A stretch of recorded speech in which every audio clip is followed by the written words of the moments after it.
If you were a lower-class citizen in the Industrial Revolution, would you dedicate your life to work even if you made minimal amounts of money? Today, I'm going to be interviewing a factory owner and workers to see what actually goes on inside the factory.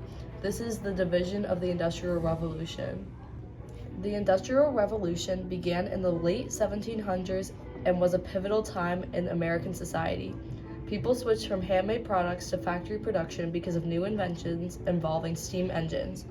The first factories were water-run and made by Richard Arkwright, and he also invented ways to produce textiles. A textile factory is a factory that produces wool and cotton products and was one of the most popular kinds of factories in the Industrial Revolution. While the Industrial Revolution brought new inventions and technology to the U.S., it was a huge dividing time. While rich men went off building factories for mass production, poor people had to find success working in these factories. I'm here first with the owner of a textile mill in New York. What is your name, sir? My name is Walter Williams, and I own this fine factory. We've been running this factory for the past couple years, and I've produced the most pristine cotton wool you've ever felt. That's amazing, sir. Approximately how many workers do you have here? I have about 400 workers at the moment, but I believe that we could hold even more. My factory is very efficient in its working methods. That's great. What jobs do you offer in the factory? We offer many jobs, including spinners, weavers, mill girls, scavengers, and loom fixers. The list goes on. Wow, that's a lot. You seem to be running a very busy factory. What do the workers filling these jobs do? For a few examples, spinners spin threads into the spinning machines. Weavers take yarn and weave it into a textile design. Mill girls are women who operate the looms and other machines. Scavengers are usually children, and they collect leftover cotton off the ground. It's a very dangerous job. The job of the loom fixers is to fix machines in case they're broken. Those seem interesting. What is the work environment like in the factory? And how do you tend to treat your workers? Since I have managers that look over everyone, I don't get a total insight on what goes on, although I do a daily check to make sure the workers are on task. When the workers talk, whistle, or leave anything with the slightest speck of dirt on it, they're fined. It's just the rules. It seems like you have a responsibility over many people. Do you think it is fair to make the workers pay? How much do you pay them? I think that fining the workers for doing what they aren't supposed to do is completely fair. They're supposed to be working, and they can talk on their breaks or after their shift. I pay them a livable wage, but not too much that I don't have enough money to expand the company. You make a good point. 400 workers is a lot for one person to pay everyone. I do hope everyone gets enough money though. How did you decide you want to run a factory? I was inspired by Samuel Slater, who was the first man to start a factory. I wanted to have a successful life and become wealthy, just like him. Interesting. It's impressive that you are running such a busy factory. How has your success been going so far? Great, we make a lot of money every day. Our production is flourishing, and we are praying to become one of the most successful factories in the United States. Wow, I wish you luck on your goal. Thank you for taking the time to speak with me. No problem. As you can tell, factory owners did not have much sympathy for their workers. Factory owners had as little as a few dozen workers to thousands, so naturally, workers couldn't be paid enough or treated well. No matter how long the workers worked, it wasn't super satisfying for factory owners. These rich men were fueled by money and power since they wanted to be successful. But money is a good and bad thing. Factory owners, although producing materials to make life easier, made workers' lives terrible. Now that I've interviewed a man with much power, I'm moving on to the people with the least power in the industry. I have with me a typical male worker. We will see the difference between how men, women, and children are treated in a textile factory. What is your name and what is your job at this factory? Hello, my name is Peter Hill and I work as a loom fixer. I find my job sometimes slow, but sometimes fast and difficult when many machines are out of service. My purpose as a loom fixer is to maintain and repair machines, particularly looms. Looms weave yarn into cloth, so I think that my job, to make sure these machines work, is very important for other workers. It seems like you are a hard worker. How long do you work for a day? I work 14 hours a day, and I only get one 30-minute break in between where I can drink coffee and relax for a bit. When I'm focused, time flies by, especially since I've been working at this factory for almost a year. Only one break?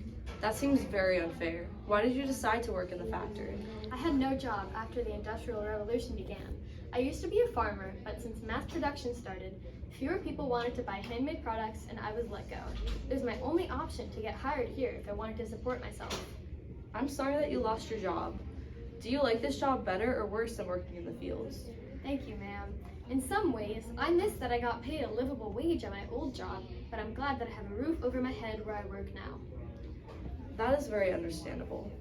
How would you describe the working conditions in the textile factory? I don't want to sound like I'm complaining about everything, but it's horrible, horrendous. First of all, making a mistake gets you fined. I get paid $1.50 at most a day for my work, and having to pay Mr. Williams money simply for talking or doing any other normal thing is outrageous. I feel even worse for the women and children, because they get paid even less and have to follow the same policy. Second of all, it's extremely hot in the factory, since there's no ventilation. Plus, it's very loud from old machines. Sickness, injury, and other causes of death are common, which makes my experience terrible. I hate working here, but I can't get out of my job. I'm here for life. Oh my gosh, Mr. Hill. I don't even want to imagine, let alone experience that. What are some ways that you think there's a difference in how we were treated and how women and children are treated? Although I'm very bothered by the treatment here, I think that it's even worse for women and children. As I mentioned before, my wage is $1 a day, or even a little more, but women and children don't even get $1 a day. It's ridiculous. I've overheard managers speaking about how they want to hire more women and children because they're easy to manipulate, and it made me sick. I cannot believe that women joining the workforce would be this unfair, and I can't believe that young children even have to work. When I was a kid, I went to school and sometimes helped my father with things. That's it. I didn't even have to go through child labor. I'm glad that you got to be a kid. I feel sorry for any children who have to work here. Thank you for being here. Male workers were treated better than women and children. They were paid more per day for the same amount of work as women. Even though women were pushed to work harder, men still had jobs that were considered more intimidating or dangerous. Next, I'm going to be speaking to a woman who works very hard at her job. Now I'm going to interview a woman worker at the textile factory. Hi, it's nice to meet you. What is your name and what is your job at the factory? Nice to meet you too. My name is Adelia Marshall, and I am a mill girl at Mr. Williams' factory. My little sister and I have worked here for a month now. Specifically, what do you do at your job? As a mill girl, I operate the looms. It's a device used to weave cloth. That's fascinating. How many hours do you work at the factory a day? Do you think it's worth the time? I work around 14 hours a day. Don't tell Mr. Williams, but because of the pay and the long hours, I would not choose to work here if I was more fortunate. That must be 14 long hours. How much do you get paid for a woman for your hard work? I get paid a minimum of 50 cents a day, but usually it is around 75 cents. Barely enough to feed my family. Oh my. Compared to what your employer told me, that is cruel. Do you think that with the long hours and pay, your employer and higher up colleagues treat you well? No, I wish I could say they do, but that is simply untrue. Unfortunately, when I refuse to work because of my tiredness, I get beaten and screamed at to keep working. I always look forward to going home every day. I'm sorry that you have to endure that pain. Thank you for your time, and I hope you find success in a more positive place. Although women worked as hard, if not harder than men, they were paid less and treated badly. While men got paid more than $1 per day, women couldn't even be guaranteed 75 cents a day. Studies show that women were paid less because they were easily influenced by employers to make money if they desperately needed a job. But it was not fair that the hard work by women was discounted. Problems like this still occur today. On top of the gender pay gap, women were pressured to work quickly and get more money, since the more they worked, the more money they earned. Women worked in dangerous conditions and often were injured, simply because of their long hair. Moving on to our next and final interview. She is a child worker. Hello, what is your name? You look very young. My name is Anna Marshall, and I am 8 years old. My job is a scavenger. That sounds like an interesting job. What do you do as a scavenger? As a scavenger, I clean up dust, cotton, and oil left around and under the machines.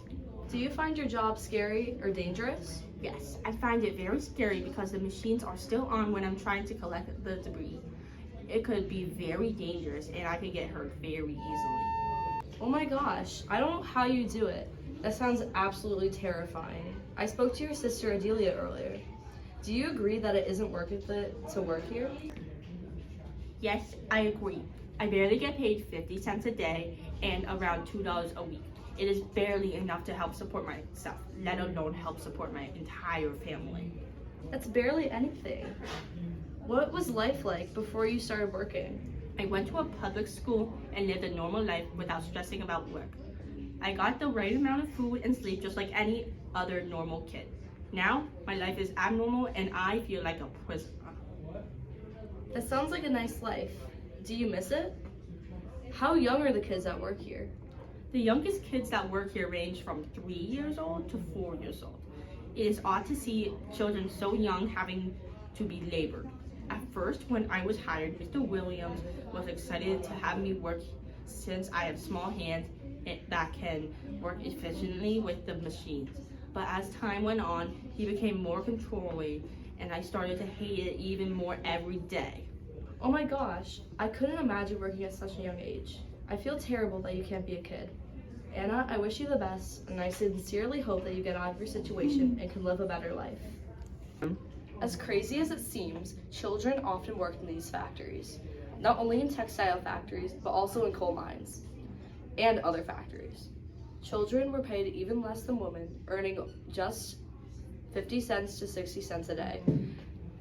Now, 50 cents is equivalent to $12.52. The federal minimum wage in America is $7.25 an hour, which is 14.5 times greater than 50 cents a day. Even though the Industrial Revolution made things cheaper, poor people still had trouble even affording houses and had to live in tenements, which were compact apartment buildings housing 2 to 3 families per room for poor people. Children were expected to be more able to work because of their small hands, but in reality, children are needy and have to get their education, the right amount of food per day, housing, and sleep, so the workplace is not right for kids. Many jobs were dangerous as well, so it was not fair to kids that can be curious and foolish to have to be in danger. Finally, in 1833, children got their work hours decreased, which was a positive thing for them. In conclusion, the Industrial Revolution was not a positive thing for many people. On rare occasions, you would be very wealthy and own a successful factory, but most of the time, you would be a worker who was treated badly and worked hard, long hours for little pay. To answer the question of how different historical perspectives shape our understanding of the Industrial Revolution, different perspectives tell us how different social classes were treated. While rich men who owned factories had a lot of power and money, someone like a poor child had barely any power and had to work to survive. Women were paid half of what men were paid, which was a very hard and gruesome challenge. The different historical perspectives also give us an idea of how your wealth can determine how society treats you. Unfair treatment should never be tolerated because, at the end of the day, everyone is human regardless of social class and wealth.